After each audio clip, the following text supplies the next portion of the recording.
인디언들이 읽는 아마존 그림 성경, 강명관 선교사, 브라질 바나와족 사역. 우리는 지금 여러분이 읽고 이해할 수 있는 것만을 써서 보냅니다.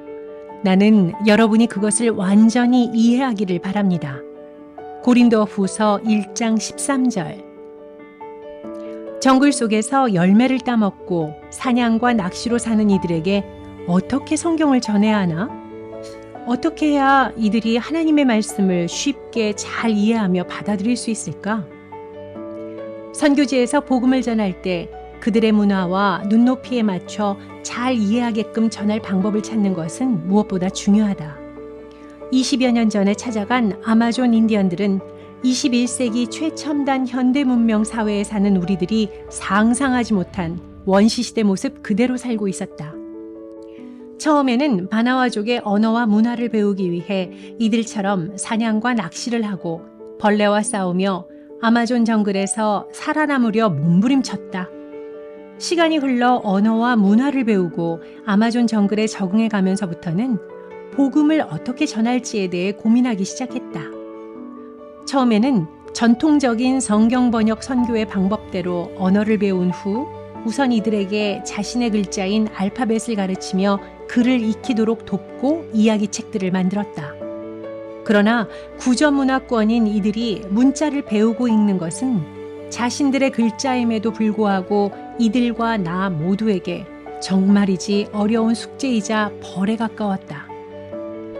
그런 가운데 누가복음 영화를 바나와어로 더빙한 후 보여주게 되었다.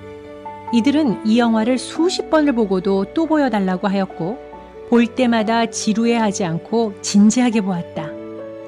영화를 보는 이들을 보면서 이들이 갖는 관심의 연결고리를 찾게 되었다.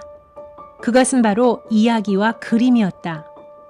천지창조 이야기부터 아담과 하와, 아브라함, 요셉, 모세, 그리고 삼손 이야기 등을 들으며 몹시 재미있어 하였고 들은 이야기를 다른 이들에게도 곧잘 전하였다.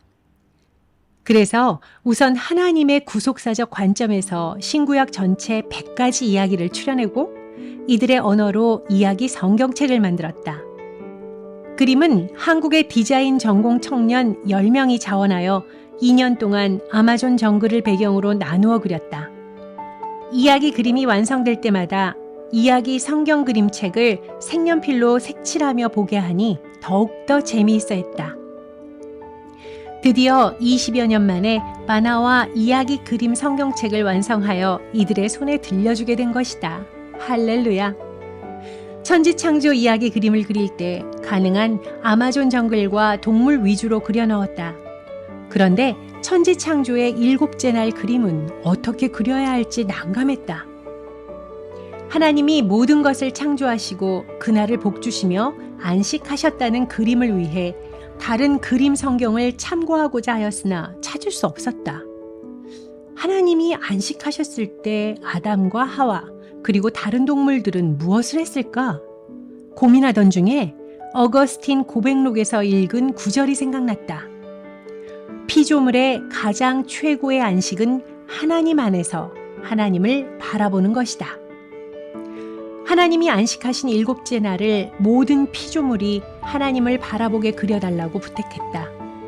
그리고 7째 날은 하나님을 바라보며 쉬는 복된 날이니 모두 다 교회에 모여 하나님을 바라보고 예배하는 것이 참된 쉼이요 복된 것임을 설명했다.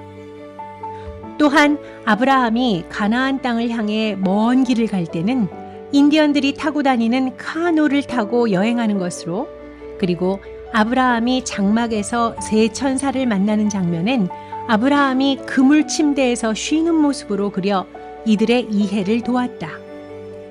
또한 요시야 왕 이야기를 들려줄 때는 사람들이 나무로 지어진 바나와 교회가 벌레에 갉아먹혀 낡고 좋지 않으니 우리도 요시야 왕처럼 새롭게 하나님의 집을 짓자고 결단을 하여 아마존 정글에서는 처음으로 2층 기도실을 갖춘 예쁜 교회를 짓는 은혜를 누렸다.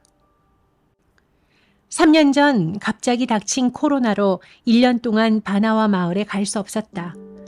1년이나 지나 봉쇄가 풀렸을 때 마을이 어찌 되었을까 많이 걱정되고 궁금하여 찾아갔다. 감사하게도 4년 전에 봉헌한 이야기 그림 성경을 바나와 사람들이 예쁘게 색칠하고 읽으며 자신의 성경을 만들어가고 있었다. 정말이지 그림 성경책은 이때와 이들을 위한 하나님의 선물임을 고백하며 감사하지 않을 수 없었다. 할렐루야.